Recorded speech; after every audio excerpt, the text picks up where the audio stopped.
နေညိုညိုလမ်းနဲ့ဆွေးများမလို့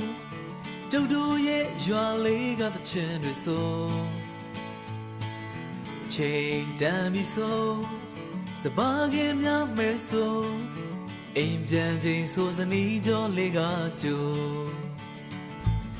နေညိုညိုလမ်းနဲ့ဆွေးများမလို့ကျုပ်တို့ရဲ့ရွာလေးကသချင်းတွေဆိုချိန်တန်ပြီဆိုစပါးကင်များမဲဆိုအိမ်ပြန်ချိန်ဆိုစနီးကြောလေးကကြိုကျုပ်တို့ရဲ့ရွာလေးငြိမ်းချမ်းတဲ့ရွာလေးလာပါလာပါအားလုံးတို့ဖိတ်ခေါ်နေ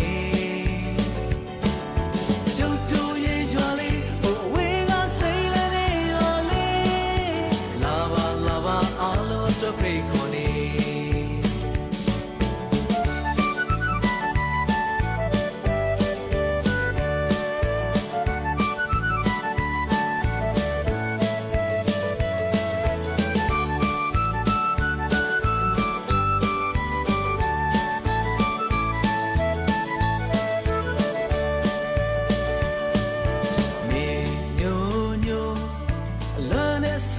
မလို့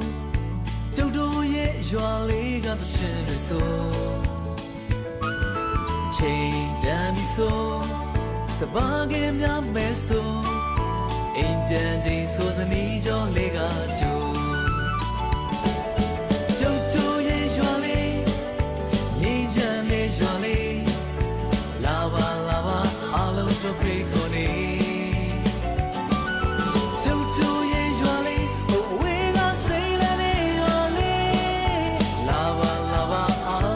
ဖိတ်ခေါ်နေ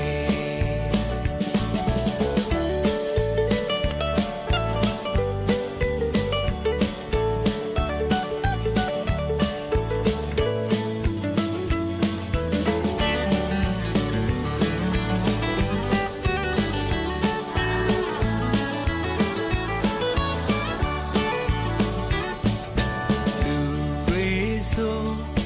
တော့ကကဲဝေလို့ကျုပ်တို့ရဲ့ရွာလေးရဲ့ညနေညိုဘယ်သူမဆိုငြိမ်းချမ်းရဲ့တစ်ချက်ဆိုဒီရွာမှာလေးလူအခွင့်အရေးကပို့ကျုပ်